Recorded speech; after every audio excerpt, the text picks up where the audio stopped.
여러분 안녕하십니까. 민주통합당 대통령 후보 경선이 막바지로 치달으면서 결선 투표 여부는 어떻게 될 것인지, 어느 후보가 최종 후보자로 선출될 것인지에 관심이 모아지고 있습니다. 특히 수도권을 남겨둔 마지막 지역 순회 경선인 대구 경북 지역 경선 투표가 바로 오늘부터 시작되면서 결과에 이목이 집중되고 있습니다. 95분 동안 생방송으로 진행되는 오늘 토론회를 통해서 어느 후보가 대통령 후보감인지 인물과 정책을 비교 검증해 보시기 바랍니다. 잠시 뒤에 뵙겠습니다. 오늘 참석한 후보를 좌석 순서에 따라서 소개해 드리겠습니다. 먼저 기호 3번 손학규 후보입니다. 안녕하십니까. 기호 4번 문재인 후보입니다. 안녕하십니까. 기호 1번 정세균 후보입니다. 반갑습니다. 정세균입니다. 기호 2번 김두관 후보입니다. 반갑습니다. 후보자의 좌석 배치와 발언 순서는 사전 추첨에 의해 정했음을 알려드립니다. 오늘 토론회의 진행 순서를 말씀드리겠습니다. 먼저 각 후보의 기조 연설에 이어서 사회자 공통질문, 주도권 토론, 마무리 발언 순으로 진행됩니다. 답변 제한 시간 10초 전에는 예고음이 울립니다. 시간이 모두 끝나면 종료음이 울립니다. 제한 시간 잘 지켜주시기 바랍니다. 상대 후보에 대한 인신공격이나 비방하는 발언은 삼가주시기 바랍니다. 그럼 먼저 후보들에게 기조 연설의 기회를 드리겠습니다. 기조 연설은 후보에게 우선 30초의 시간을 드린 뒤에 1분 이내에 준비된 영상물로 대신하겠습니다. 추첨 순서에 따라서 손학규 후보가 먼저 기조 연설해 주시기 바랍니다. 나라가 어렵습니다. 가계부채는 천조에 달하고 유로발 글로벌 경제 위기가 먹구름처럼 다가오고 있습니다. 다음 대통령은 이 나라의 위기를 극복할 수 있는 경험이 많고 능력이 있는 대통령이어야 합니다. 복지도 경제도 함께 이룰 수 있는 유능한 대통령이어야 합니다. 저 손학규가 여기 있습니다. 국민들에게 저녁이 있는 삶을 드리겠습니다. 네, 좀 더 자세한 메시지 듣겠습니다. 준비된 영상 보시겠습니다. 저는 얼마 전 좌판을 열고 옷가게를 하시는 아주머니를 만났습니다. 70은 되어 보이시는 아주머니, 제 손을 꼭 잡고 손학규 씨, 저녁이 있는 삶, 이렇게 말씀하셨습니다. 가슴이 울컥했습니다. 아주머니의 말에서 서민들의 눈물과 한숨, 그리고 우리도 사람답게 살고 싶다는 간절한 소망을 읽을 수 있었습니다. 일자리가 없는 사람들은 거리를 방황하고 있고, 일자리가 있는 사람들은 장시간 노동에 시달리며 저녁이 없는 삶을 살고 있습니다. 저 손학규 오랫동안 준비해 왔습니다. 경기도지사 때 74만 개 일자리를 만들어 민생을 살리고자 했습니다. 함께 잘 사는 나라, 저녁이 있는 삶을 드리겠습니다. 손학규 후보의 기조 연설은 저녁이 있는 삶을 강조하고 있습니다. 이어서 문재인 후보의 기조 연설 듣겠습니다. 국민들은 정권 교체와 함께 새 정치를 갈망하고 있습니다. 그동안 우리 정치가 국민들의 삶과 너무 동떨어져 있었고, 또 정당이 국민들을 대변하는 역할을 제대로 못했기 때문입니다. 제가 민주통합당을 바꾸고 새 정치를 열겠습니다. 저는 낡은 정치 문화에서 자유롭습니다. 할 수 있습니다. 경제 민주화도 복지국가도 새 정치 위에서만 가능하다고 생각을 합니다. 네, 영상 메시지 보시겠습니다.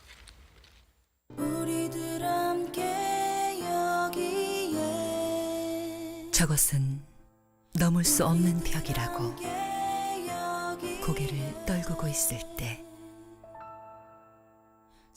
담쟁이 잎 하나는 담쟁이 잎 수천 개를 이끌고 결국 그 벽을 넘는다.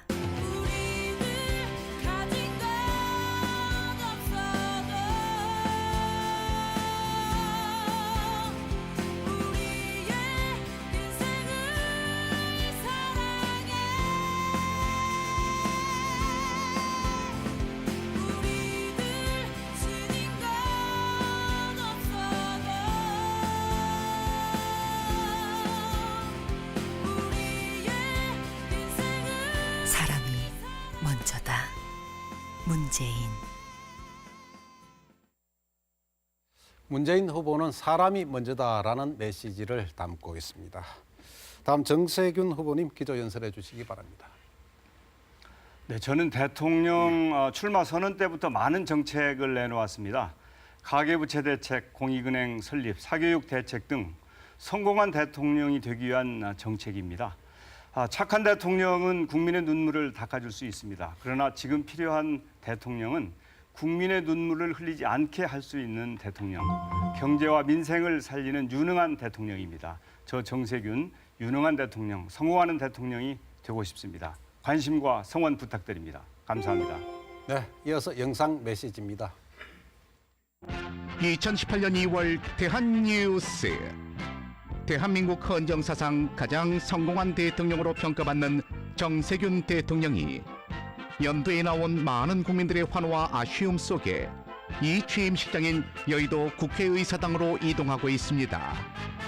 취임 전 대통령을 가장 잘할 수 있는 사람으로 평가받았던 정세균 대통령은 빚없는 사회, 양극화 해소, 사교육 폐지 등 많은 국민들의 사랑 속에 80%대의 꾸준한 지지율을 받아왔습니다.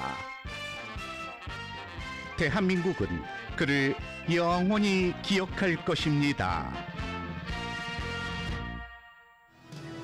보고 싶습니다.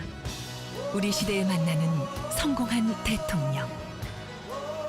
정세균을 선택하면 이루어집니다.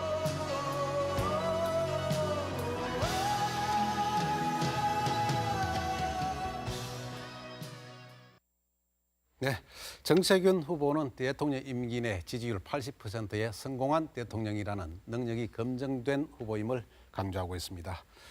마지막으로 김두관 후보님의 기조연설 듣겠습니다. 대구 경북 시도민 여러분 많이 힘드시죠? 정말 우리 서민들 그 민생이 많이 어렵습니다.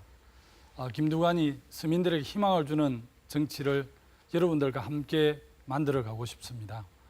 민주진보 진영을 대통합을 해서 정말 정권 교체를 반드시 이루어내겠습니다.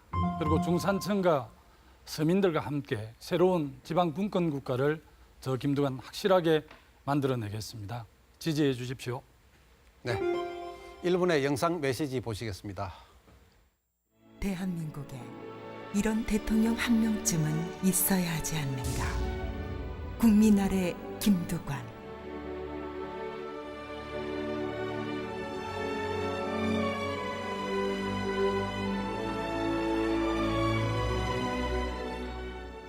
서민이 아닌 대통령은 결국 서민을 배신합니다.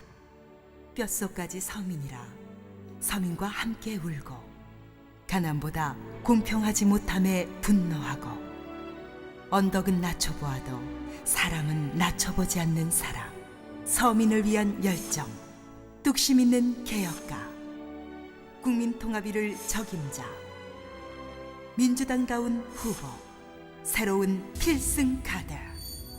대한민국을 뿌리부터 바꾸겠습니다. 내게 힘이 되는 나라, 기호 2번 김두관. 네, 김두관 후보는 서민 출신, 서민과 함께하는 대통령상을 그려내고 있습니다.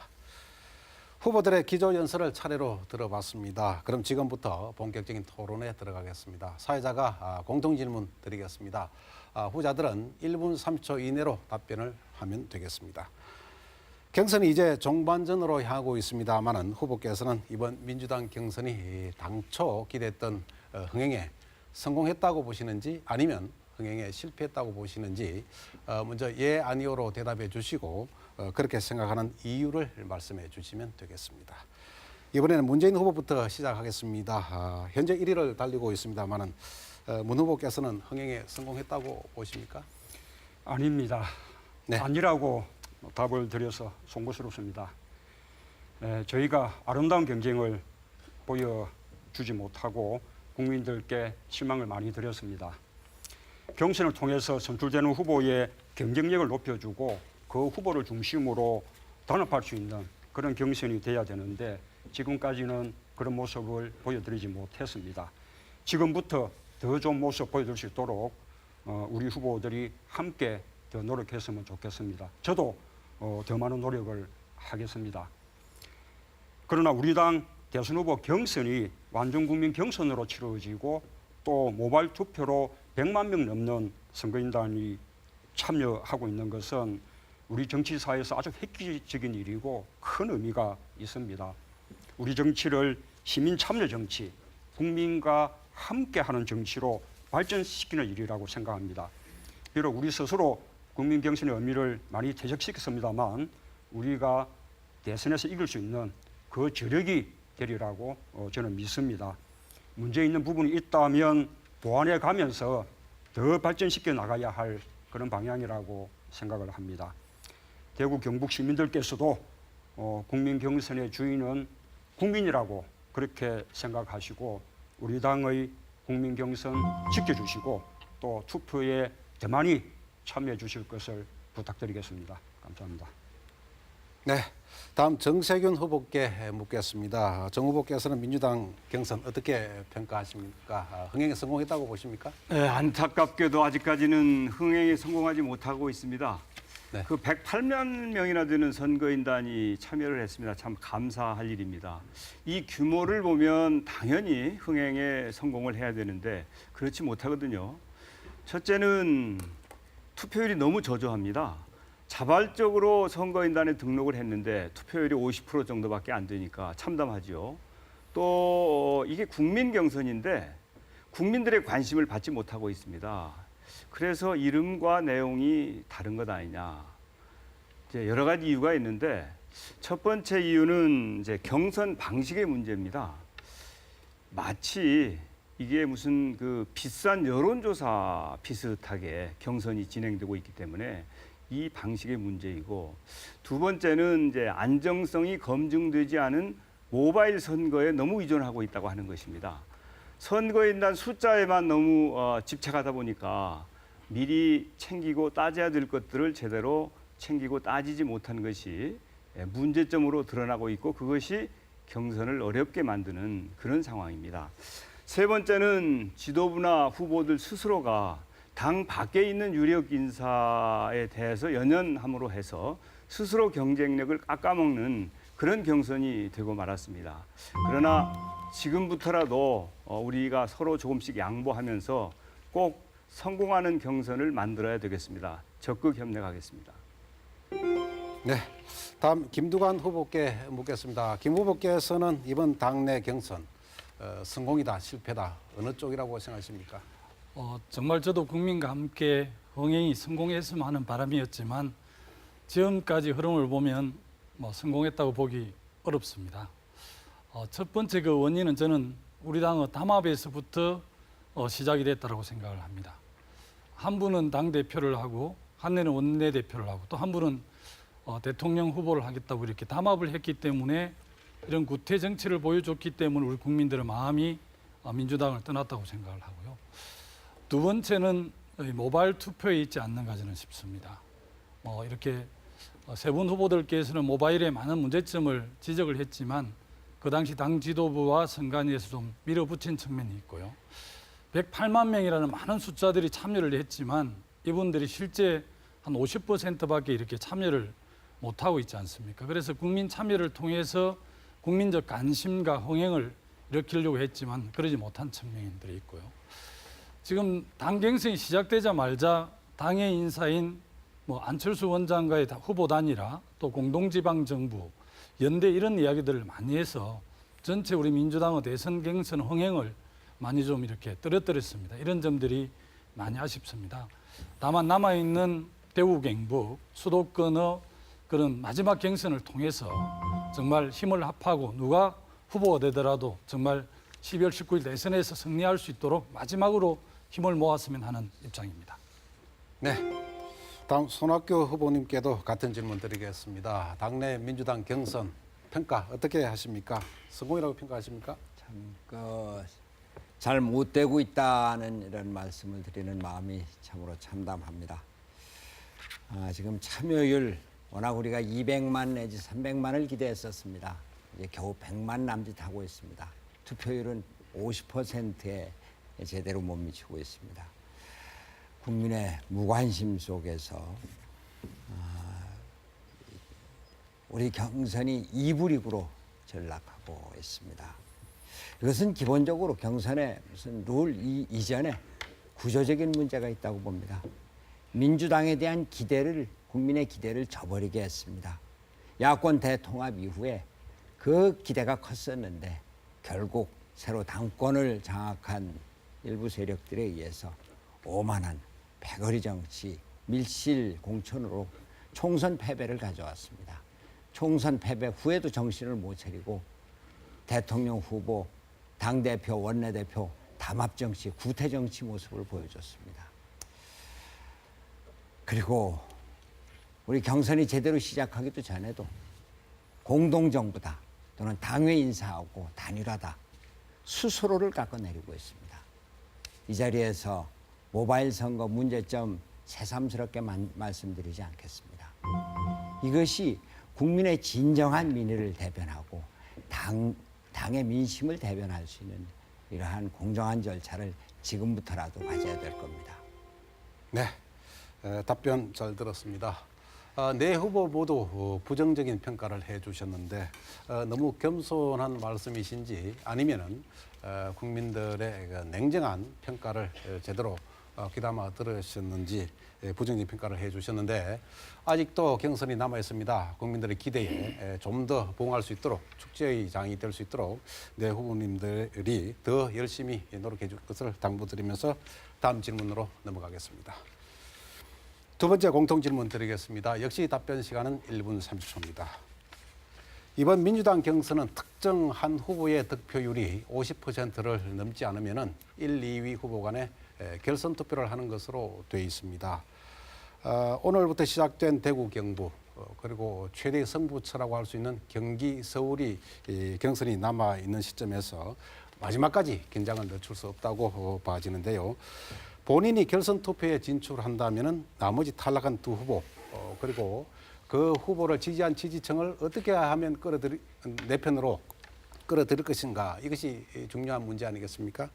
이들 후보가 자신을 지지할 것으로 생각하는지 아니면 지지하도록 어떻게 이끌어낼 것인지 말씀해 주시면 되겠습니다. 이번에 정세균 후보부터 답변해 주시기 바랍니다. 네, 아주 낮은 자세로 겸손하게 다른 후보들에게 다가가겠습니다. 이제 그 경선을 하는 과정에서 보면 다른 세 후보가 모두 훌륭하시고 또 많은 준비도 해 오셨습니다. 그래서 그분들에 대한 존중과 존경을 표시하면서 적극 지지를 획득하기 위한 노력을 하겠고요. 두 번째는 이제 정책 연대를 추진하고 싶습니다. 각 후보들이 나름대로 정책을 개발해서 발표를 한 것도 있고 아마 또 가지고 있는 것도 있을 텐데 이런 정책에 대해서 서로 토론하고 대화를 하면서 정책을 차용하는 노력을 통해서 다른 후보의 지지를 끌어내고 싶습니다. 세 번째는 이제 우리 당이 경선과 관련해서 이런저런 분열과 반목과 또 경우에 따라서는 불신이 팽배해 있는데 이런 문제를 해소하기 위한 적극적인 노력을 펼치고 비전을 제시함으로 해서 당이 단합하는 그런 분위기를 만들어 가고 싶습니다. 네 번째는 이제 저는 우리 당의 전통과 문화를 믿고 싶습니다. 항상 이 당이 어려울 때는 백의종군하는 그리고 서로 협력하는 그런 문화를 잘 살리는 노력을 통해서 꼭 정권 교체 이루고 싶습니다. 감사합니다. 네, 다음 김두관 후보께 질문 드리겠습니다. 김두관 후보께서는 어떻게 지지를 이끌어내실 생각이십니까? 지금은 내 후보가 치열하게 정책 경쟁도 하고 또 비판도 하고 이렇게 하지만 우리 경선이 아름답게 잘 마무리되면 최종적으로 한 후보를 중심으로 12월 19일 대선 승리를 위해서 모두 저는 힘을 합쳐야 된다고 생각을 합니다. 중간에 공동정부 제안도 있고 정책연대도 제안도 있었지만 가장 중요한 것은 가치와 정책으로 철학으로 연대하는 거라고 그렇게 생각을 합니다.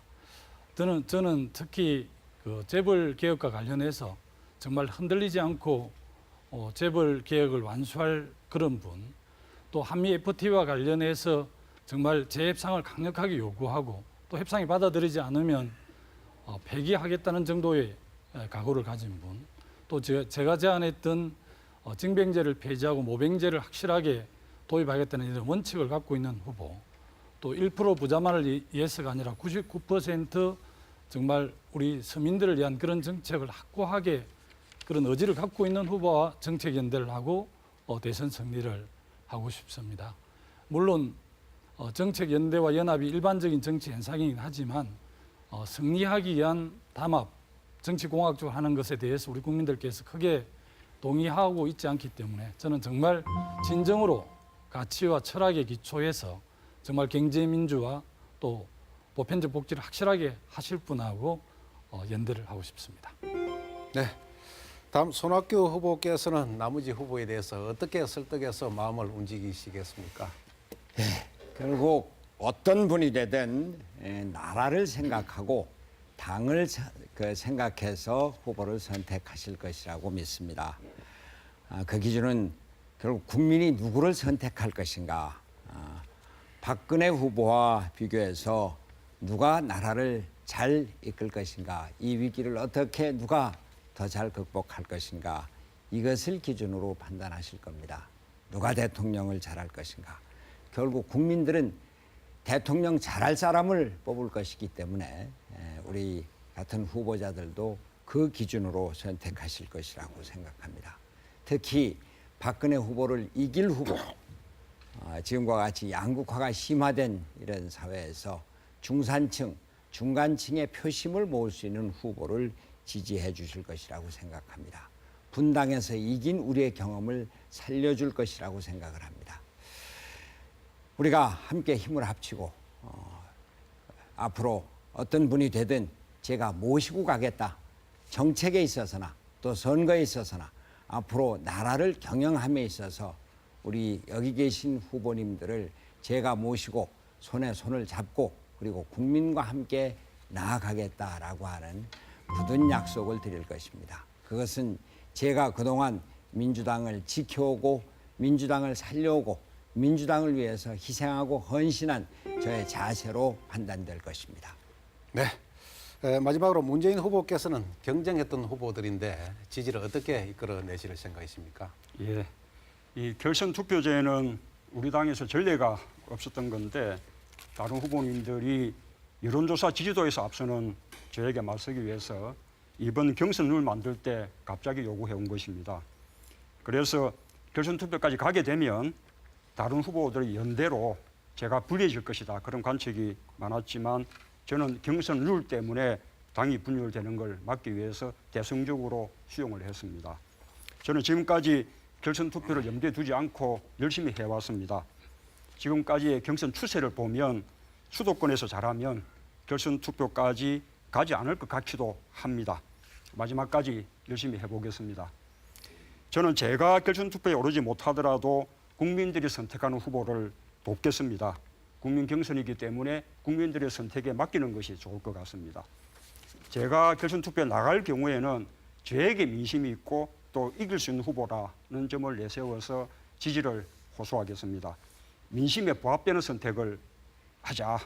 그리고 이길 수 있는 후보에게 힘을 모아줄 수 있도록 우리 경선을 아름답게 잘 마무리하자. 그렇게 다른 후보님들 또 다른 후보님들을 지지하는 그분들에게 호소하겠습니다. 네. 지금까지 공통 질문에 대한 답변을 들어봤습니다.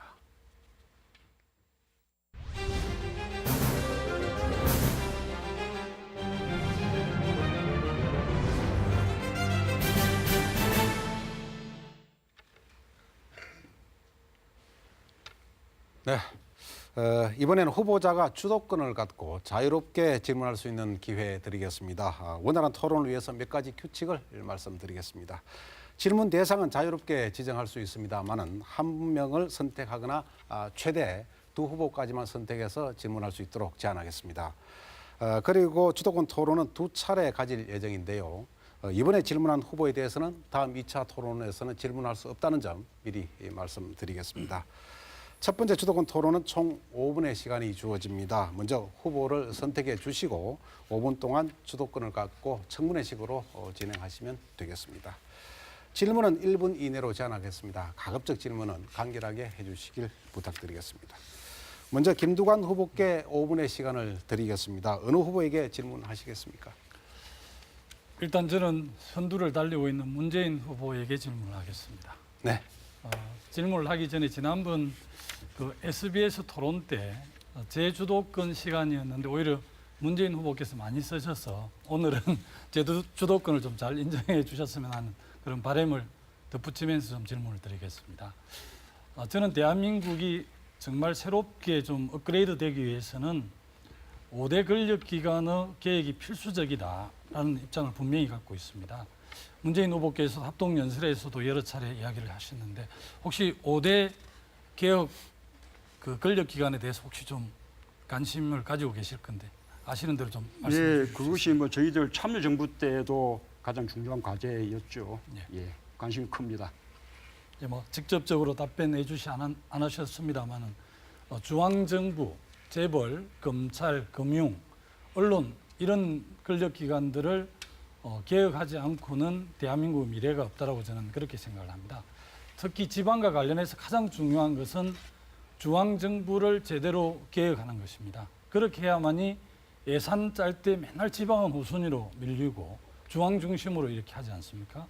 우리가 바라는 지방 분권 국가 또 지방과 중앙, 서울과 지방이 골고루 잘 사는 상생하고 공동 번영할 수 있기 위해서는 중앙정부에서 그야말로 재정분권을 비롯해서 많은 걸 지방정부에 이렇게 넘겨줘야 합니다. 그래서 중앙정부 개혁과 관련해서 우리 문재인 후보께서 지방이 좀 제대로 자리 잡기 위해서는 어떤 권한과 뭐 예산 이런 걸 좀 넘겨야 되는 건지.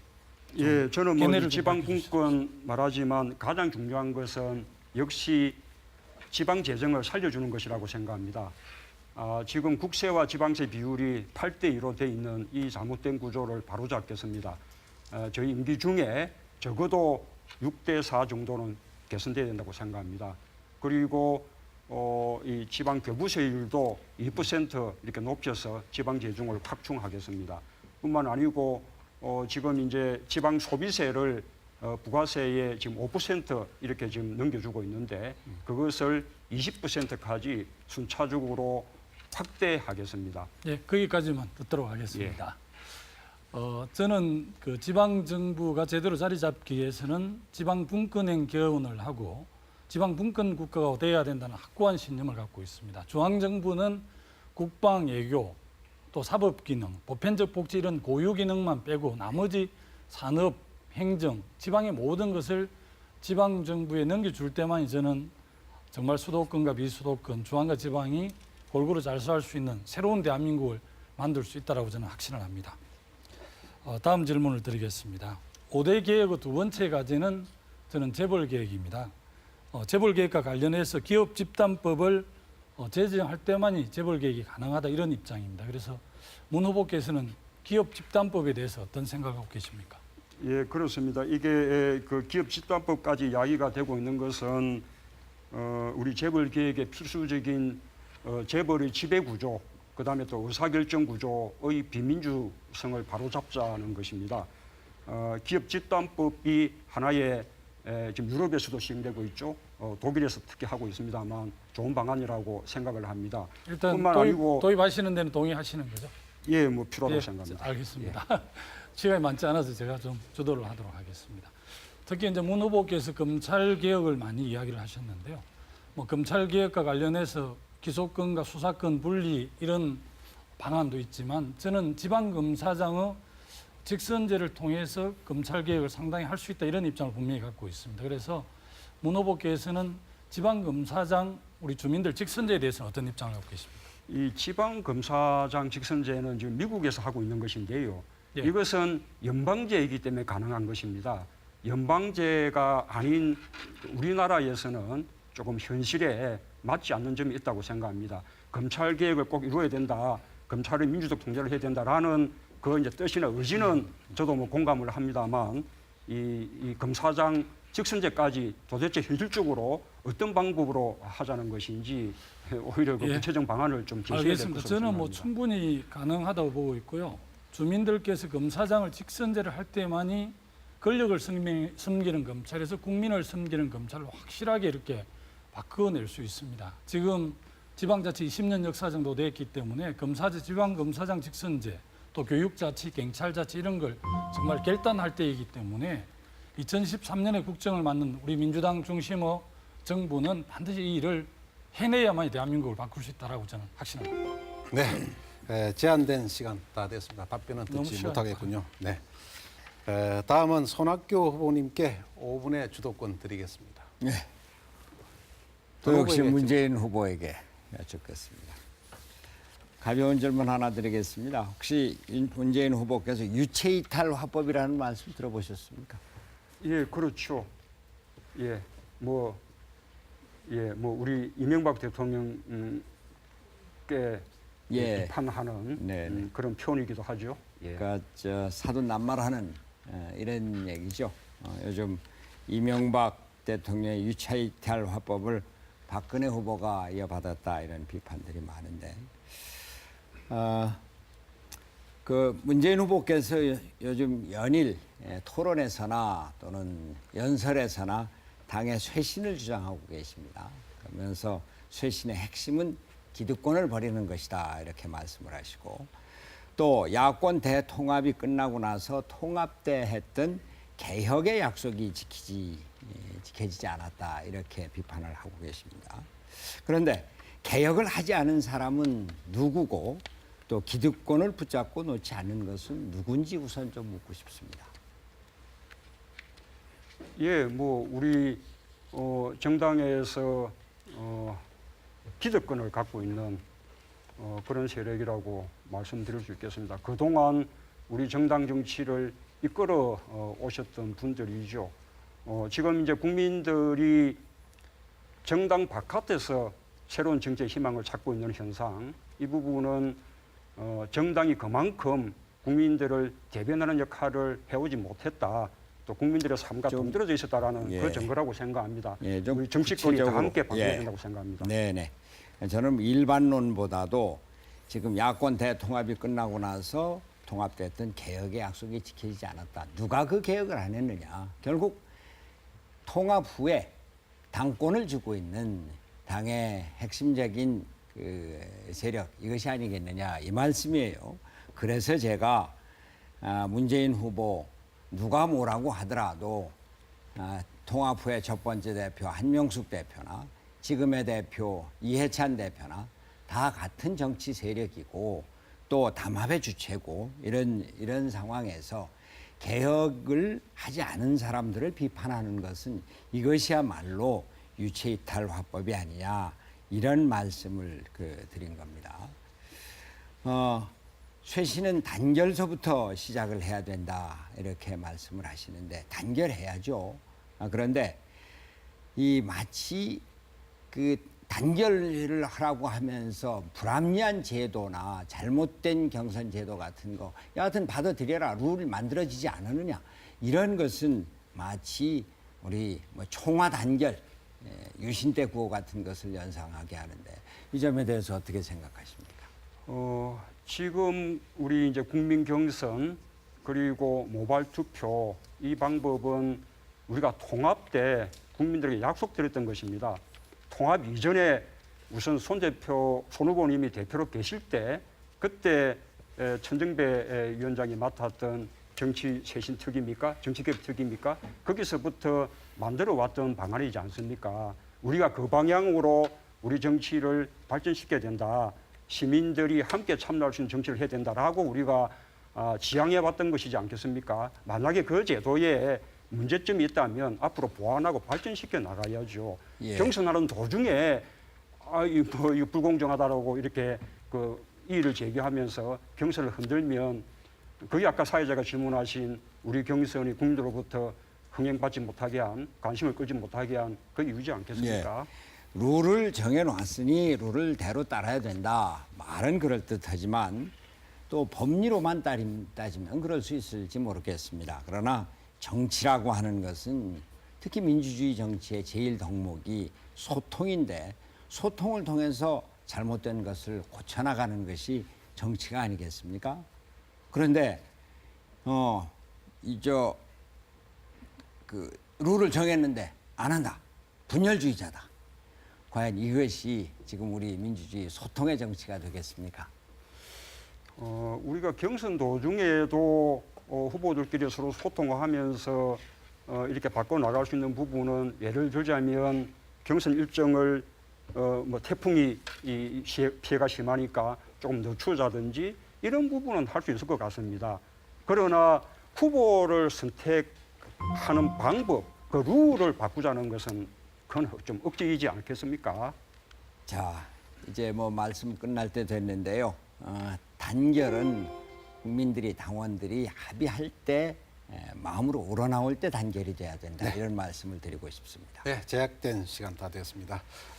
다음 문재인 후보님 연속해서 질문 받기만 하셨는데 이번에는 질문 기회 드리겠습니다. 어느 후보에게 질문하시겠습니까? 예, 먼저 정세균 후보님께 그 질문을 드리겠습니다. 네. 경제민주화에 관한 질문인데요. 우리 대구는 해마다 1인당 지역 내 총생산 GRDP라고 하는 거요. 그게 전국 광역시도 가운데 꼴찌거든요. 울산의 3분의 1에도 미치지 못하고 있습니다. 특히 소상공인 한 달 순이익이 83만 원. 그래서 전국 평균의 절반 수준이라는 통계도 얼마 전에 있었습니다. 이렇게 된 데는 이명박 정부의 책임이 크다고 생각합니다. 이 대형마트 또 기업형 슈퍼 이 무분별하게 늘어나는 것을 방치를 했죠. 이 서민들 삶의 터전인 골목 상권을 지켜야 한다고 생각합니다. 그래야 경제 민주화 가능하겠죠. 저는 이 중소기업, 소상공인, 적합업종에 대해 이 재벌 대기업 진입을 규제를 하고 대형마트 입점을 신고제에서 허가제로 바꾸자는 공약을 했습니다. 정 의원님께서는 이 점에 대해서 어떤 방안 갖고 계시는지요? 한 1분 정도 말씀하시면 좋겠습니다. 네, 사실 지금 자영업자들이나 우리 서민들 삶을 생각하면 이 대형마트든 백화점이든 이런 것들은 그냥 대폭 규제를 했으면 좋겠습니다. 심정 같아서는. 그런데 문제는 WTO가 문제입니다. 이 WTO에 우리가 양어안을 제출해 놓은 것 때문에 우리들 뜻대로 규제를 할 수가 없고 또 우리나라가 통상국가이기 때문에 우리는 계속 수출을 해서 먹고 살아야 되는데 만약에 우리가 이런 부분에 대해서 국제사회에다 약속한 것보다 더 심한 규제를 하면 즉시 무역 보복이 돌아오기 때문에 이러지도 저러지도 못하는 참으로 안타까운 입장에 놓여 있습니다. 그럼에도 불구하고 대형마트에 대해서는 규제가 필요하다. 그리고 중소기업이나 소상공인에 대해서는 가능한 국제적인 그 통상 마찰을 피할 수 있고 WTO의 규제를 피할 수 있는 최대치를 예, 찾아서 고맙습니다. 그래서 예. 적극적으로 이 규제를 해야 된다고 생각합니다. 특히 우리 대구는 이 중소기업 종사자 수가 전체 취업자의 95%에 달하는 그런 중소기업 도시거든요. 특히 이렇게 중소기업을 제대로 살려놔야 이 대구 경제도 좋아지고 또 중산층 서민들이 살 수 있다고 생각을 합니다. 예, 고맙습니다. 이제 손학규 후보님께 여쭤보겠습니다. 역시 경제민주화에 관한 질문인데요. 박근혜 후보도 경제민주화 주장하고 있지 않습니까? 그런데 박 후보는 출푸세가 소신이다. 그렇게 최근까지 주장을 해왔습니다. 이 출푸세는 바로 이명박 정부의 정책 기조기도 했습니다. 줄은 부자 감세, 또 푸는 이 재벌 기업, 대기업에 대한 규제 풀기, 그리고 세는 또 공권력을 통한 기강 세우기, 이래서 용산 참사 만들지 않았습니까? 이 박근혜 후보는 지금 재벌 계획에 대해서도 기존의 순환 출자는 용인하자 이런 이제 애매한 태도를 취하고 있거든요. 이런 식의 어떤 박근혜 후보의 정책 기조로 경제 민주화가 가능할 것인가? 이에 대한 견해 한 1분 정도 부탁드립니다. 예, 저는 박근혜 후보가 경제 민주화 지금 시대 대세니까 말은 따라하지만 결국은 못한다고 봅니다. 경제 민주화도 민주화입니다. 민주주의에 대한 기본적인 소양과 철학이 있어야 되고 민주주의에 대한 경험이 있어야 됩니다. 우리 어려운 사람들이 나라의 주인이 되고 약자들을 뒷받침하는 것이 나라의 역할이다. 이러한 철학이 있어야 되는데 지금 경제민주화 박근혜 그 후보가 출푸세 정책을 계속하면서 어떻게 중소기업을 보호하고 영세 자영업자를 보호하고 재벌의 막강한 횡포를 차단하겠습니까? 안 될 겁니다. 예, 뭐 저도 공감을 합니다. 이 재벌 개혁은 이 경제 민주화의 전 출발입니다. 이 재벌의 지배 구조 또 의사결정 구조의 비민주성 이거 바로 잡아야 됩니다. 그리고 또 재벌이 이끌고 있는 시장 경제 질서의 불공정성 이것도 바로 잡아야 합니다. 그래야 중소기업과 자영업자가 살고 꼬목 상권이 삽니다. 이 중소기업 도시인 우리 대구 경북을 살리는 길이기도 하다고 생각합니다. 어떻게 생각하십니까? 맞죠. 지금 대구 경북 16년째 GRDP가 전국에서 광역자치단체 중에서 제일 최하입니다. 이런 곳이야말로 중소기업을 살려야 되고 또 그 영세 소상공업자들이 살 수 있는 길을 만들어야 됩니다. 이런 지역을 위해서도 경제민주화가 꼭 필요합니다. 네, 여기까지 답변 듣겠습니다. 다음 정세균 후보께 5분의 시간 드리겠습니다. 네, 저는 우리 김두관 후보에게 질문하겠습니다. 금융 문제를 좀 질문하겠는데 2008년도에 미국에 금융위기가 있었는데 그 이후에 금융 개혁에 대한 요구가 세계적으로 이제 커지고 있는데 우리나라의 경우도 보면 최근에 CD 금리를 담합했다, 가산 금리를 조작했다, 뭐 학력 차별까지 했다 이렇게 해서 이 금융기관의 탐욕과 불공정 행위가 도를 넘고 있다 이렇게들 걱정들을 하고 있는데 도대체 이런 금융기관의 탐욕이나 불공정 행위가 왜 이렇게 나왔다고 생각하시는지 원인이 뭐라고 보시는지 간단하게 좀 답변해 주시죠. 제가 5대 권력기관 개혁 중에도 금융개혁이 들어있습니다. 그리고 정말 이 탐욕에 빠져있는 금융을 공공성을 강화하는 금융개혁 공공성 강화가 매우 중요하다고 보고요. 경제민주화의 상당히 중요한 핵심 포인트라고 저는 그렇게 생각을 합니다. 네. 최근 이제 고학절이 학력이 높은 사람은 절이 이자를 이렇게 부과하고 제가 질문이 한 두 개 더 있으니까. 예, 그렇게. 제가 보기에는 이제 IMF 외환위기 이후에 금융기관 숫자가 현격하게 줄어들어서 본격적인 경쟁이 안 되고 과점이 되고 있는 것이라든지 또 은행의 지배 구조가 외국인들이 대부분 대주주로 있어서 그냥 제대로 이 금융기관의 공익성 같은 것을 제대로 지키지 않기 때문에 그렇다고 보는데 지금 우리나라 금융기관들 보면 전부 다 고수익, 고효율을 추구하면서 부자 고객들한테는 이제 이 특별한 대우를 하고 있거든요. 그러면 도대체 그 서민들은 은행으로부터 홀대를 받는데 어디로 가야 됩니까? 최근에 우리 정세균 후보께서 특히 이제 서민들의 그런 애로사항을 잘 보다 나눌 수 있게끔 공익은행을 설립하겠다 이런 제안을 해서 저도 매우 공감을 하고요. 작년에 우리 저축은행 사태라든지 제2금융권 특히 제가 좀 주목해서 말씀드리고 싶은 것은 우리 서민들은 한 번도 그 은행 돈을 이렇게 떼먹지 않았음에도 불구하고 굉장히 신용등급이 낮아서 제1금융권에서는 이렇게 할 수도 없고 제2금융권에 대출받은 것 자체가 이미 또 신용등급을 떨어뜨리고 이렇게 하더라고요. 그래서 최근에 뭐 미소금융이라든지 또 각 지방정부의 신용보증재단 이런 게 있었지만 우리 정세균 후보께서 제안했던 공익은행의 필요성 또 좀 공감을 하고요. 예. 저는 또 그걸 대체하는 방법이 농협이 제대로 제 기능을 해주는 것 이런 예. 것도 좀 생각해봤습니다. 그 이제 은행으로부터 제대로 대우를 못 받는 분들은 제2금융권으로 갈 수밖에 없고요. 거기 가서도 거래가 힘든 분들은 뭐 사채, 불법 사채 그렇습니다. 업체나 대부업체로 갈 수밖에 없지 않습니까? 그래서 이제 제가 공익은행을 얘기를 했는데 거기에 대해서 긍정적인 생각을 가지고 있으시다는 것이죠. 네, 고맙습니다. 그 손학규 후보께 질문하겠습니다.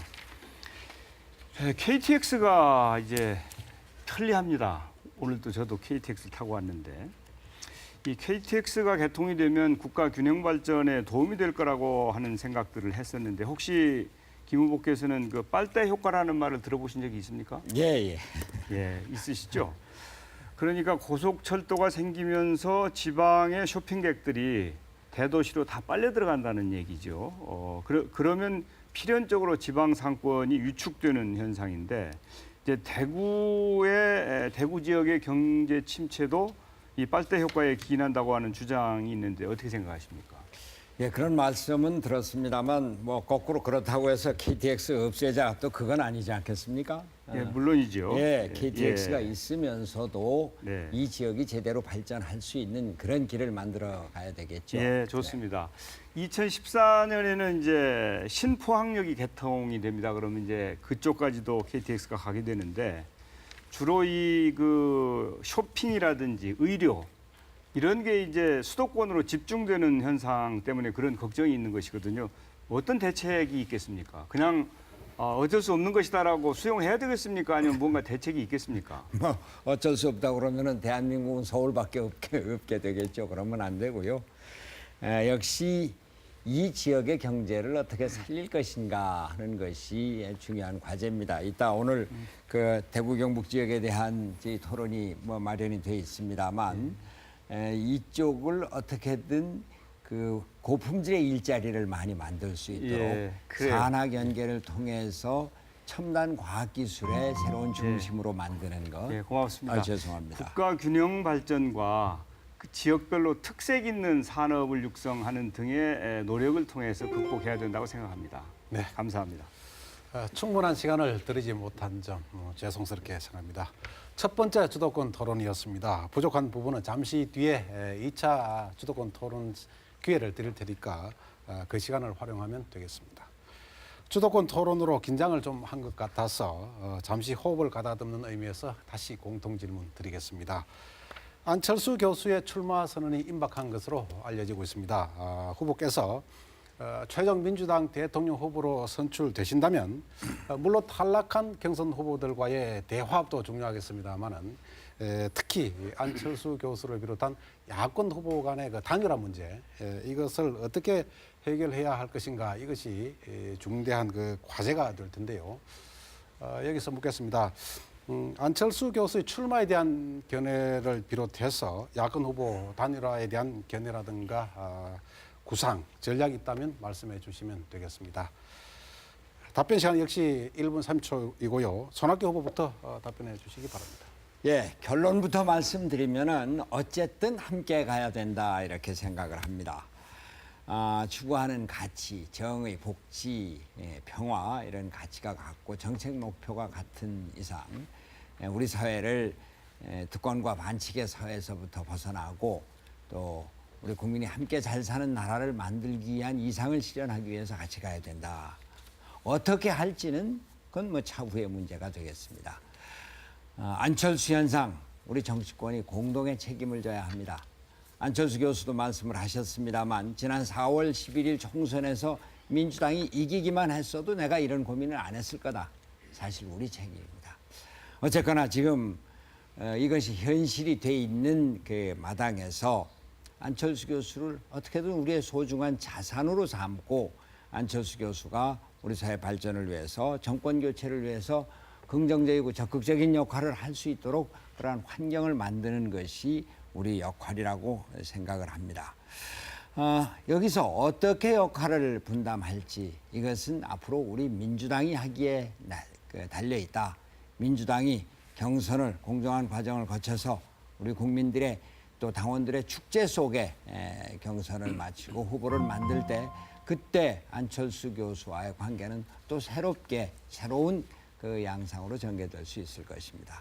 여하튼 우리 함께 새로운 사회를 위해서 힘을 합쳐야 된다는 것이 제 결론입니다. 네, 다음 문재인 후보 답변해 주시기 바랍니다. 예, 정권 교체와 새로운 정치 그리고 또 새로운 시대를 열기 위해서 이 민주통합당 후보와 안철수 교수와의 단일화 연대 반드시 필요하다고 생각을 합니다. 국민들의 여망이기도 합니다. 안 교수도 그런 생각을 갖고 있을 것으로 기대를 합니다. 저는 대선 승리뿐만 아니라 정권 교체 이후에 어떤 새로운 시대 만들어 나가는 그런 개혁을 위해서도 우리 개혁 세력의 저변을 넓힌다는 그런 차원에서 단일화 연대가 필요하다고 일찍부터 말해왔습니다. 후보의 어떤 지지도나 또 새로운 정치 또 새로운 시대를 지향하고 있는 그런 공통성에서 볼 때 제가 단일화 연대를 가장 쉽게 할 수 있다고 생각을 합니다. 다만 저는 민주통합당 중심의 단일화가 돼야 한다고 생각을 합니다. 민주통합당이 중심이 돼야만 대선에서 이길 수 있다고 생각합니다. 국민들이 정당에 대한 불신 때문에 정당 바깥에서 새로운 정책 희망을 찾고 있지만 새로운 정치도 결국은 정당을 통해서 정당을 쇄신을 또 통해서 그렇게 할 수밖에 없습니다. 대통령 선거라는 거대한 선거를 정당 기반 없이 또 전국적인 조직 기반 없이 또 국정 경험 없이 이기란 아주 어렵습니다. 저는 민주통합당 후보가 되면 안철수 교수와의 단일화 연대를 꼭 이루겠습니다. 네. 이어서 정세균 후보의 답변 들어보겠습니다. 저는 안철수 교수를 극복하고 우리 민주당 후보가 야권 단일 후보가 되어서 금년 12월에 정권 교체를 해야 된다고 생각합니다. 안철수 교수가 출마를 하실 건지 안 하실 건지 이 문제에 대해서 좀 얘기를 해보면 만약에 아직 결심을 못했다 그러면 저는 대통령으로서 부적격하다고 생각합니다. 왜냐하면 이 대통령은 국민을 위해서 헌신하고 봉사하겠다고 하는 확고한 소명의식과 충분한 준비 과정이 있어야 되는데 아직 결심을 못했다면 이건 문제다. 달리 결심은 했는데 정치적인 이해관계 때문에 아직 자기 입장을 밝히지 않고 있다. 그러면 이것은 저는 안 교수가 얘기하는 나쁜 정치의 범주에 속한다고 생각합니다. 좋은 정치라고 하는 것은 이해관계에 쫓는 것이 아니고 상식에 따라서 판단하고 행동하는 정치라고 생각하거든요. 그래서 이것도 문제다. 그러나 안 교수가 출마한다고 하는 것을 전제로 해서 생각한다면 안 교수는 국민들의 높은 지지를 받고 있기 때문에 국민들의 뜻을 존중을 해야 된다고 생각합니다. 그래서 안 교수와 단일화를 추진해야 되는데 그 이전에 최소한도 경제민주화와 보편적 복지와 부자 증세 같은 이런 정책적인 문제에 대해서는 서로 합의가 이루어져야 그래야 연대든 단일화든 가능한 상대가 되지 않겠느냐 이렇게 저는 생각하고 있습니다. 네. 이어서 김두관 후보님 답변해 주시죠. 우리 대구 경북의 시도민들은 좀 다른 생각을 갖고 계신지 모르겠습니다만 대한민국의 많은 국민들은 정권 교체에 대한 열망이 매우 높습니다. 그런 차원에서 보면 결론적으로 우리 민주통합당의 대선 후보 그리고 장에 있는 안철수 원장을 비롯해서 많은 또 당과 함께 하고 있지 못한 민주개혁 세력과 연대와 연합을 통해서 12월 19일 대선에서 반드시 승리를 해야만 한다고 생각을 합니다. 안철수 현상이 이렇게 나타난 것은 기존 우리 민주통합당이 민생이라든지 국민에게 다가가는 국민들을 따뜻하게 안아주는 정책을 생산하지 못한 데 그 원인이 있고 또 우리 정치인들이 국민으로부터 사랑과 신뢰를 잃었기 때문이라고 생각을 합니다. 그렇기 때문에 반드시 정권 교체를 위해서 함께 해야 하고요. 또 안철수 원장께서 새누리당의 확장성을 경계해야 한다 이런 입장을 이야기했고 지난번 안철수 생각이라는 책에서 보편적 복지 또 신재생 에너지 이렇게 정책을 보니까 우리하고 함께 할 수 있는 부분들이 많이 있었습니다. 다만 민주당하고 60년 역사가 있고 또 저는 정치는 정치에 있어서 집단지성인 당의 지혜를 모아서 국정을 하는 거라고 생각을 합니다. 그런 측면에서 우리 민주통합당이 확고한 중심을 갖고 정말 이번 대선 경선을 통해서 경쟁력 있는 후보 어디에서 안철수 교수를 안고 박근혜 후보를 뛰어넘었으면 좋겠습니다. 네. 안철수 교수의 출마 그리고 야권 후보 단일화 문제에 대한 후보들의 견해를 들어봤습니다.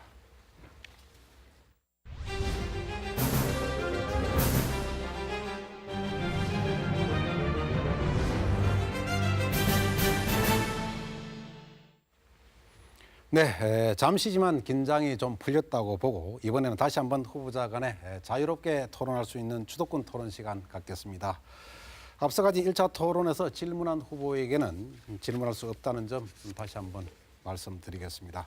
첫 번째 주도권 토론에서는 5분이었습니다만 이번에는 3분씩의 시간을 드리겠습니다. 먼저 문재인 후보께 3분의 시간을 드리겠는데요. 1차 토론 때 정세균 손학규 후보께 질문을 하셨기 때문에 김두관 후보께 질문할 수 있습니다. 예, 그러겠습니다. 김두관 후보께 질문 드리겠습니다. 지방 살리기 이 주제로 질문 드립니다. 이 지방대가 지금 위기를 넘어서 고사 직전에 있다고 말하지 않습니까? 예. 우리 대구의 이 중심인 경북대만 하더라도 과거에는 한강 이남 최고 대학이라고 자부를 했는데 지금은 수도권의 웬만한 대학보다 지금 밀리는 그런 처지거든요. 이게 정부가 모든 지원을 수도권에 집중했기 때문이라고 봅니다. 작년에 서울대가 중앙정부로부터 3,600억을 지원받았는데 경북대학은 그 4분의 1밖에 되지 않는 900억밖에 되지 않습니다. 또 연세대나 고려대 같은 이런 사립대학보다 지원이 더 적거든요. 지방대학에 대한 어떤 균형 있는 지원과 또 취업률을 높이는 것이 필요하다고 생각합니다. 작년에 지방대 취업률이 51%, 너무 낮지 않습니까? 지방대학 놓으면 제대로 취직을 할 수 없는 이 잘못된 현실을 고쳐야 된다고 봅니다. 이 지방대 출신에 대한 학력 차별이 이 지방대의 어려움을 더 가중시키고 또 지방을 또 낙후되게 만든다고 보는데 이 지방대 활성화를 위해서 어떤 방안을 갖고 계신지요? 대선 후보 중에 유일하게 제가 지방대 출신이라서 또 경남 도정을 하면서도 지방대 육성에 대한 관심들을 많이 가져 있었고요. 특히 다른 나라 외를 좀 들어서 송구합니다만 핀란드 같은 경우는 오지라든지 지방에 대해서 엄청 많은 차별적 지원을 합니다. 그렇게 해야만이 오히려 수도권하고 균형 있게 가능하고요. 특히 지방 공립대 육성과 관련해서 저는 지방에 고급 인재가 있어야만이 대기업들이 지방으로 내려올 수 있고 또 중견기업이 수도권으로 가지 않을 수 있기 때문에 저는 지방 국공립대를 졸업하는 학생들이 지방 기업에 취업하는 조건부로 해서 지방 국공립대 4년간 무료로 다닐 수 있는 이런 제도도 좀 연구를 해봤었고요. 특히 이제 지방대학 육성과 관련해서는 각종 인센티브를 좀 정부가 적극적으로 좀 모색을 해야 된다고 봅니다. 예. 또 우리 그 지방 공무원이나 또 지방에 있는 공기업 공공기관이 사람을 채용할 때 지방대 출신을 더 우대해주는 쿼터제 같은 것도 필요하지 않을까 생각하고요. 예, 지역 할당제도 예. 필요하다고 봅니다. 또 한편으로는 채용할 때 이 학벌을 전혀 고려하지 않게끔 하는 블라인드 채용제 이런 것이 필요하지 않을까 생각합니다. KBS 정윤주 사장이 실시한 바에 의하면 블라인드 채용제를 실시했더니 KBS 사장 재직 시에 예. 이 명문대 출신 비율이 80%에서 30%로 낮아지고 그만큼 지방대 출신이 많이 채용됐다는 것이거든요. 그런 제도가 필요하다고 생각합니다. 네, 답변은 듣지 못하겠군요. 하실 말씀 많으신데 시간이 문제군요. 다음 정세균 후보께 3분의 주도권 시간을 드리겠는데 1차 토론에서 김두관 손학규 후보께 질문하셨기 때문에 예. 문재인 후보께 질문. 예, 문재인 후보께 질문하겠는데 한 질문이 3개쯤 되니까 간단하게 답변해 주시죠. 요즘에 문 후보께서는 민주당은 단합하지 못하고 응집력이 없다. 단합과 쇄신만이 살 길이다. 이렇게 강조하고 계신데 민주당이 단합하기 위해서 가장 필요한 것은 뭐라고 생각하십니까? 늘 말씀드립니다만 친노 비노 또 옛날 같으면 호남 비호남 이런 어떤 분열의 프레임에서 우리가 벗어나는 것이 필요하다고 생각합니다. 편가르기를 하지 말자. 그렇습니다. 예. 그런데 이제 그 쇄신만이 살 길이다고 말씀을 하셨거든요. 그러면 쇄신의 내용은 어떤 것이 될 수 있을까요? 우선은 국민들이 느끼기에 우리 민주통합당은 늘 싸우는 것만 같습니다. 이게 정책 노선이나 이런 것을 놓고 서로 이렇게 활발하게 토론하는 것은 정당 민주화라고 우리가 이렇게 받아들이겠지만 그것이 아니고 패거리로 나누어서 패거리에 이걸 놓고 서로 이제 다투는 것처럼 보이기 때문에 국민들이 우리 민주통합당으로부터 외면하고 있다고 생각하거든요. 예. 이 단합이 쇄신의 출발이라고 보는 것이죠. 예. 저는 이제 신뢰가 필요하다고 생각해요. 각 그룹 간에 또 정치인 간에. 그런데 뭐 제가 굳이 지난 얘기를 들추자고 하는 것은 아닌데 그 신뢰 회복 차원에서 묻겠습니다. 9월 4일 날 경남 합동연설회에서 그 문 후보께서 이박 담합 같은 비판을 받지 않도록 하겠다. 이렇게 그 말씀을 하셨거든요. 그러면 이제 그때 이박 담합이라고 비판을 받았을 때는 이제 단합이라고 말씀을 하셨는데 그러면 지금 그게 잘못된 거다고 생각을 하시는 건지 그 9월 4일 날 그 말씀을 하신 진위가 뭔지 좀 여쭙고 싶습니다. 이박 뭐 이 담합이라고 부르는 그 두 분의 어떤 합의에 대해서는 많은 비판들이 있었고 그 두 분도 각각 사과를 한 것으로 압니다. 저는 뭐 거기에 관여한 바 없습니다만 그 문제로 또 당이 또 너무 분열되는 것을 피하기 위해서 그게 또 이 단합일 수도 있지 않냐. 좋습니다. 그렇게 한번 두둔하는 말을 했다가 예. 저도 같은 편으로 이렇게 뭐 알겠습니다. 비난을 많이 받았습니다. 잘못된 것 그런 같다 비판 받지 않도록 결과적으로. 하겠다는 예, 말씀이십니다. 알겠습니다. 그걸 네. 인정하시니까 좋은 것 같고요. 그 쉬운 질문 하나 드리겠는데 박근혜 후보가 대통령이 되면 이게 정권 연장입니까? 정권 교체입니까? 당연히 연장이죠. 그렇죠? 예. 그런데 많은 분들이 박근혜 후보가 대통령이 되면 정권 교체라고 생각하는 국민들이 많으세요. 그래서 특히 저는 대구 경북 지역의 시도민 여러분들께 박근혜 후보가 대통령이 되면 그것은 정권 교체가 아니고 이명박 정권의 연장입니다. 그래서 민주당으로 정권 교체를 꼭 이루어 주십시오. 이렇게 간곡하게 호소드리고 싶습니다. 감사합니다. 여기까지입니다.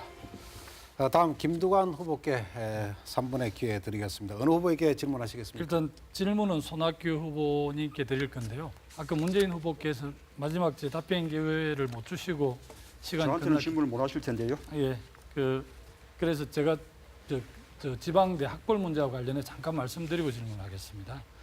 어제 그 베니스 영화제에서 황금 사자상을 수상한 김기덕 감독도 고등학교를 졸업하고 해병대를 마치고 프랑스에 갔더라고요. 정말 학벌을 뛰어넘는 그런 성과를 보여주셔서 참 다행스럽게 생각을 하고 정말 한국이 좀 학벌 없는 사회로 지금 잘 됐으면 좋겠다는 그런 느낌을 갖고 있습니다. 우리 손학규 후보께 묻겠습니다.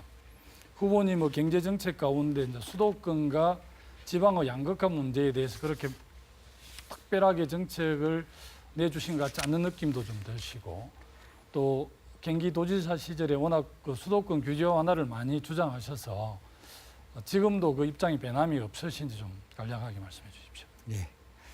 수도권에 규제할 거 규제하고 풀 건 풀어야죠. 수도권이 갖고 있는 경쟁력, 살릴 수 있는 건 살려야 된다고 생각합니다. 그러나 그것이 지방의 발전을 저해해서는 안 되고 그렇기 때문에 그게 필요한 규제는 계속 유효하다 이렇게 생각을 하고요. 제가 경기도지사를 했을 때 물론 경기도를 위해서 일을 하지만 그러나 지방균형 발전을 위해서 경기도지사 현직에 있을 때 세종시 건설에 찬성을 했고요. 또 외국에서 투자 유치를 해온 것도 전라도다 충청도다 이런 데서 그쪽으로 좀 가야 되겠다고 하는 것은 우리가 일단 한국으로 왔으니까 그럼 가져가시라 그렇게 네, 후보님 했습니다. 거기까지만 네네. 듣도록 하겠습니다. 수도권 규제 안으로 사람, 정보, 인력이 다 수도권에 몰려 있지 않습니까? 저도 균형 발전은 매우 중요하다고 생각하면서도 수도권 규제 완화를 더 심하게 하면 정말 대한민국은 서울공화국이 되고 그야말로 나라는 두동강이 나고 대한민국 미래가 없다 이런 입장을 저는 분명히 갖고 있습니다. 그런 측면에서 수도권과 비수도권, 중앙과 지방이 정말 공동 발전하고 상생하는 지방 분권 국가 저는 매우 중요하다고 생각을 하고요. 지금 그 균형 발전을 하기 위한 그 국가 균형 발전 특별 회계가 있습니다. 그게 이름이 지금은 강력 특별 회계로 바뀌었는데 현재 지금 10조 원 정도 지원을 하고 있는데 우리 손학규 후보께서는 그 지방 분권과 균형 발전이 되려고 그러면 이 재원을 얼마 정도 좀 늘렸으면 좋겠다 이런 입장을 갖고 계십니다. 얼마쯤은 했으면 좋겠습니까?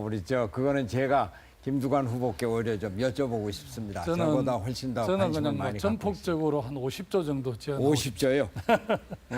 그 다른 재정하고 균형을 이루는데 큰 문제는 없겠습니까? 예, 그게 다른 재정을 이를테면 복지도 해 나가야 되고 교육 50조까지는 재정도. 네. 제가 그냥 이렇게 말씀드리고 실제 한 30조까지는 늘려야 될 것 예. 같습니다. 아, 하여튼 이 시간이 너무 없으니까 질문 답변하기가 좀 난감합니다. 고맙습니다. 네, 여기까지 하겠습니다. 이어서 손학규 후보께 3분의 주도권 드리겠습니다. 문재인 후보를 제외한 두 후보께 질문할 수 있습니다. 김두관 후보께 좀 여쭤보겠습니다. 이번 경선 과정을 보면은 아마 김두관 후보께서도 느끼실 텐데 대의원 투표, 투표소 투표, 모바일 투표 이 사이에 아주 편차가 무척 큽니다. 그래서 대의원들 또 당원들 투표소에서 투표한 일반 국민들 상당히 소외감도 느끼고 있고 한데 이 문제에 대해서 어떻게 생각하시는지 일반적인 말씀 좀 먼저 해주시죠. 뭐 강주 전남이라든지 경남이라든지 그 이제 대의원들께서 대회에 참석하시고 투표를 하고 결과를 보고 가시면서 좀 기분이 아주 즐거워야 되는데 매우 침울한 마음으로 돌아가시는 걸 보면서 좀 마음이 많이 안타까웠고요. 보통 당의 가장 핵심이 이제 대의원들인데 대의원들하고 당심하고 일반적인 민심하고 보통 비례해서 가는 법인데 이번 우리 당 경선은 워낙 모바일 선거인단이 95%를 차지해서 그런지 이게 민심과 당심하고 모바일 선거인단하고 좀 다르게 가는 것 같아서 정말 아쉽습니다. 예. 아까 그 문재인 후보가 이 그 제도를 저 손학규가 당 대표로 있을 때 만들었다 이렇게 말씀하셨는데 그 우선 잠깐 좀 그 수정을 해드리면요. 이미 금년도 1월달에 전당대회나 6월달에 전당대회에서도 당원이 30%였고 모바일은 70%였었다는 것. 그 제도를 그때 만든 것이 아니라 이번 경선을 위해서 이해찬 대표 체제에서 설계했다 이런 말씀을 드리고요. 문제는 지금 이런 것 때문에 정당 정치에 대한 그 불신과 또는 소외감, 이거 내가 당비를 내야 될 거냐, 당원이라는 게 무슨 의미가 있느냐, 우리 민주당원은 그러면은 시대에 뒤떨어진 3등 시민이냐 이런 자조감 같은 것도 상당히 팽배해 있습니다. 이와 관련해서 김두관 후보께서 지금 이러한 모바일 그 완전국민 제도라고 하는 이름의 모바일 선거가 앞으로 정당 정치에 미칠 영향 또 우리가 앞으로 어떻게 대처해야 될지 의견을 좀 말씀해 주시면 고맙겠습니다. 네, 뭐 당비를 내고 당의 주요 정강 정책에 기초해서 적극적으로 당 활동을 하는 분들의 당이 중심이 되는 게 당연히 맞다라고 생각합니다. 이제 모바일이 최신행이긴 한데 지금 전 세계에서 대선 후보를 뽑는데 직접 적용하는 나라는 없는 것으로 제가 그렇게 알고 있습니다. 어쨌든 국민 참여 경선을 확대한다는 측면에 도입을 했지만 많은 문제점이 있어서 많이 아쉽습니다. 그 중간에 예를 들면은 경선 유세도 하기 전에 모바일 투표 전부 다 해버리고 뭐 그 투표의 90%가 넘게 이런 것들을 룰이 이미 정해졌기 때문에 고칠 수 없다 이런 것들이 맞다고 생각을 하십니까? 문제가 있으면 언제든지 고쳐야죠. 예, 이상입니다. 네. 다시 공통 질문 드리겠습니다. 대구 경북 경선에 참여하고 계신 만큼 지역과 관련된 문제 질문으로 마련했습니다. 후보께서는 평소 대구와 경북 또는 대구 경북민들에 대해서 어떤 이미지를 갖고 계신지 장단점이라든가 대구 경북에 갖고 있는 후보 개개인들의 생각이 궁금한데요. 1분씩 시간을 드리겠습니다. 먼저 정세균 후보부터 답변해 주시기 바랍니다. 예, 저는 그 대구 경북을 생각하면 정말 속이 답답합니다. 우리나라가 산업화하는 과정에 대구 경북은 항상 중심에 있었고 기계공업을 비롯해서 여러 가지 뭐 완구라든지 또 이 다른 산업, 특히 이제 그 섬유 산업은 정말 대구를 먹여 살렸을 뿐만 아니라 대한민국을 먹여 살린 그런 산업이었는데 지금은 GRDP가 1993년부터 꼴찌라고 하니까 이거 정말 이래서야 되겠냐. 안타깝습니다. 국민의 정부 때는 밀라노 프로젝트라고 해서 다시 섬유 산업을 살려볼까 하는 노력도 했는데 아직도 이렇게 어려워서 이제 이런 그 신성장 동력을 꼭 대구 경북 지역에 만들어서 앞으로 과거의 영광을 되찾는 그리고 국가 발전이나 지역 발전이 결코 뒤지지 않는 그런 지역으로 꼭 만들어야 되겠다는 생각을 갖고 있습니다. 네, 다음 김두관 후보 답변 듣겠습니다. 저는 뭐 경북에서 학교를 다녀서 대구 경북 사정이 대체적으로 좀 잘 아는 편입니다. 사실은 그 대구 경북이 정권을 많이 창출하기는 했지만 오히려 정권으로부터 많이 소외당하고 또 야당에 대한 전혀 배려가 없어서 오히려 지역이 낙후된 측면이 있지 않는가 이런 좀 아쉬움이 있고요. 또 선유 산업이라든지 구미전자산업단지가 한국 근대화 산업화에 큰 역할을 했지만 또 수출 주도행 그 중심 나라로 바뀌면서 지금 대구 경북이 많은 소외를 받고 있는 것 같습니다. 제가 볼 때는 대구의 전통적인 섬유 패션 산업하고 첨단 신소재 산업의 융합을 적극적으로 추진해서 미래를 좀 열어가야 할 것 같고요. 바이오, 모바일, 나노, 메카트로닉스 이런 산업들을 새롭게 좀 개발을 해서 세계적인 기업으로 키울 수도 있고 또 중소기업을 적극적으로 좀 키워야만이 대구 경북의 미래가 있는 게 아닌가 싶습니다. 어쨌든 국가 균형 발전 차원에서 적극적으로 도우고 함께하도록 하겠습니다. 네. 다음 손학규 후보께서는 대구 경북에 대해서 어떤 말씀 하시겠습니까? 저는 대학교 1학년 겨울방학 때부터 방학 때마다 대구를 왔습니다. 그때는 학생운동의 본거지 중심지가 대구였습니다. 여기 오면 선배들 만나고 좋은 말씀 듣고 막걸리도 많이 받아먹고 그랬습니다. 그 대구가 언제부턴가 소위 보수의 아성이 됐습니다. 보수의 아성이 된 건 좋은데 경제적으로 제일 낙후했습니다. GRDP가 16년째 꼴찌입니다. 왜 이렇게 됐습니까? 변화를 거부해서는 발전이 없습니다. 이제 대구부터 변화를 해야 됩니다. 저는 간절하게 원합니다.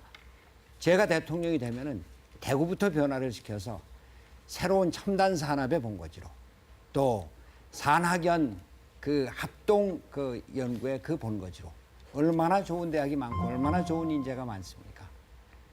그 첨단 의료복합단지 제대로 만들고 구미, 대구, 포항을 잇는 새로운 신산업 벨트 만들겠습니다. 네. 다음 문재인 후보님의 답변 듣겠습니다.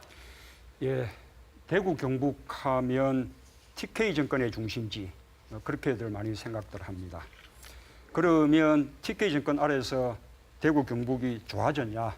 이 대구 경북 사람들이 다른 지역 사람들보다 조금이라도 더 잘 살게 됐냐라고 들여다보면 전혀 그렇지가 않습니다. 오히려 반대입니다. 아까 1인당 지역 내 총생산액이 꼴찌다라는 말씀을 드렸습니다만 고용률도 바닥, 또 뭐 청년 실업률 가장 높고요. 인구도 갈수록 줄어듭니다. 지금 대구 지역의 많은 시민단체들이 친환경 어묵급식 요구를 하면서 천막농성을 지금 하고 있습니다만 광역시도 가운데서 친환경 어묵급식 하지 않는 곳 지금 대구밖에 없습니다. 이 TK 정권이 대구 경북을 살리는 것이 아닙니다. 지방을 살리는 국가 균형 발전의 국정 철학이 확고한 대통령과 정부만이 대구 경북을 살릴 수 있다라는 말씀을 드리고 싶습니다. 네. 마지막 질문이 될 것 같은데요. 공통 질문 드리겠습니다. 지난해 정부의 백지화 발표로 한 차례 홍역을 치렀습니다마는 대선을 앞두고 이른바 남북권 신공항 재추진 움직임이 다시 현안으로 부각되고 있습니다. 남북권 신공항에 대해서 필요하다고 보시는지 아니면 어떻게 하면 좋다고 생각하시는지 견해를 밝혀주시면 되겠습니다. 역시 1분 드리겠습니다. 김두관 후보부터 답변해 주시기 바랍니다. 결론을 먼저 말씀드리면 대구, 경북, 부산, 경남, 울산의 미래를 위해서 반드시 신국제공항이 필요합니다. 작년 또 우리 5개 시도지사들께서 적극적으로 유치를 하려고 많은 노력을 했습니다마는 이명박 정부에서 대선 공약했음에도 불구하고 백지화를 시켰는데요. 저는 지금 시작해도 한 2023년 정도에 완공이 될 수 있기 때문에 지금부터 반드시 시작을 해야 하고요. 또 공항 유치도 중요하지만 이 공항을 잘 운영할 수 있는 운영 방안도 적극적으로 저는 좀 마련해야 된다고 봅니다. 그리고 지금 부산과 밀양 또 제3호 장소와 관련해서 굉장히 그 지역에 대해서 논란들이 있는데요. 그 부분은 정치 논리를 배제하고 정말 좀 과학적인 판단을 내서 가장 적지를 선정하는 게 바람직하다. 새 정부에서 반드시 인천국제공항과 투트랙으로 동남권 또는 남북권 신공항을 반드시 만들어야 하고 그것을 만들어내는데 가장 앞장을 서겠다는 말씀을 드립니다. 네, 다음 손학규 후보님 답변 부탁드리겠습니다. 이 남북권 신공항의 필요성에 대해서 부정하는 사람은 없을 겁니다.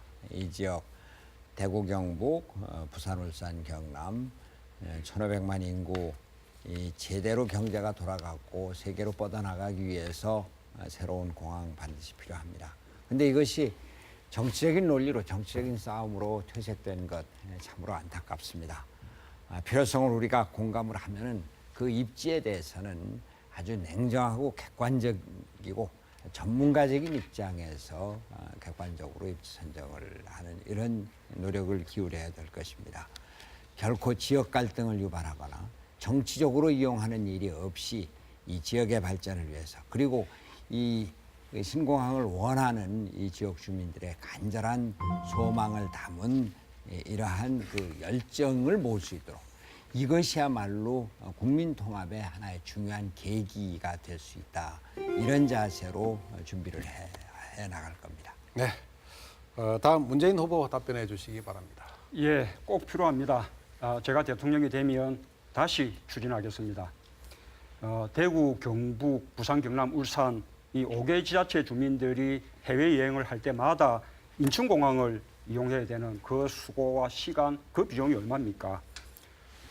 또 국가 균형 발전하려 그러면 우리 그 동남권이 광역 경제권을 형성해서 수도권하고 경쟁을 해야 하는데, 그러기 위해서도 공동의 국제 관문이 필요합니다. 다만 5개 지자체의 공동공항인 만큼 입지는 열어놓고 국제적인 기준에 따라서 객관적이고 공정하게 그렇게 심사해서 결정해야 한다고 봅니다.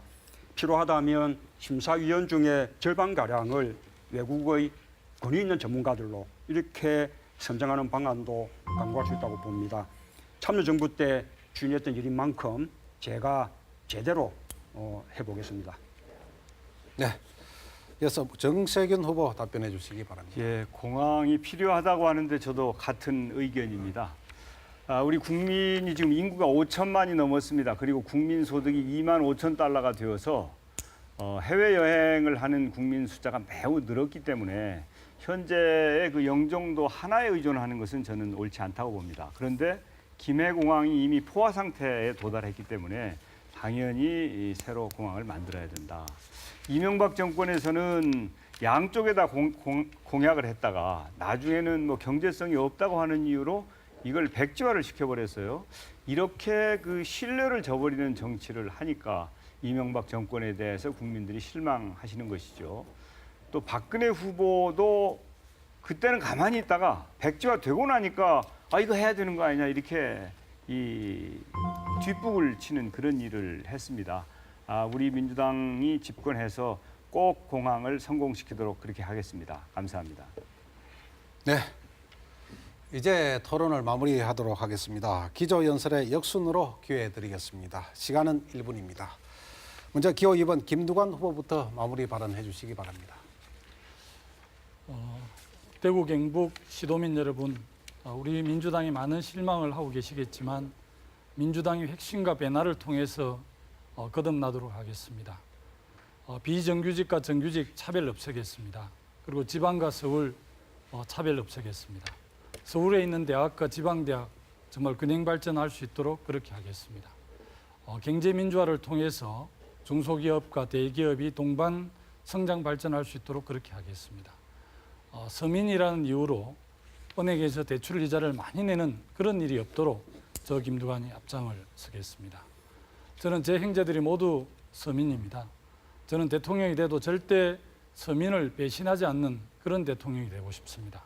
정말 대한민국 5대 권력기관을 개혁을 해서 정말 정부가 또 국가가 국민을 섬기는 정부, 또 국민들에게 따뜻한 정부, 서민에게 정말 따뜻한 그런 정부를 만드는데 저 김두관 앞장을 서겠습니다. 지켜봐 주십시오. 네. 다음 정세균 후보 마무리 발언해 주시기 바랍니다. 네, 저는 호남의 아들이자 영남의 사위입니다. 지금부터 35년 전에 포항 처녀한테 장가를 들어서 아들, 딸 낳고 잘 살고 있습니다. 제가 민주당 대표까지 한 사람이고 오랫동안 민주당을 했기 때문에 이곳 대구 경북에서도 우리 민주당이 국민들로부터 사랑을 받는 그런 정당이 되었으면 좋겠습니다. 민주당 부족한 점 있으면 저희들이 잘 고쳐서 여러분들의 기대에 부응하는 그런 정당을 꼭 만들겠습니다. 민주당에 대해서 혹시 막연한 불신이 있으시다면 거두어 주시기 바랍니다. 저희들 잘 할 수 있습니다.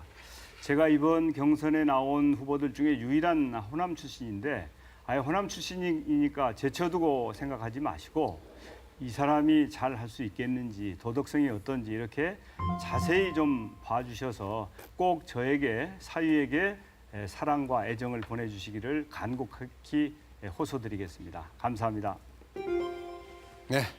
다음 문재인 후보 마무리 발언해 주시기 바랍니다. 예, 경선은 결국 이길 수 있는 후보 또 민심에 부합하는 후보를 선택하는 일입니다.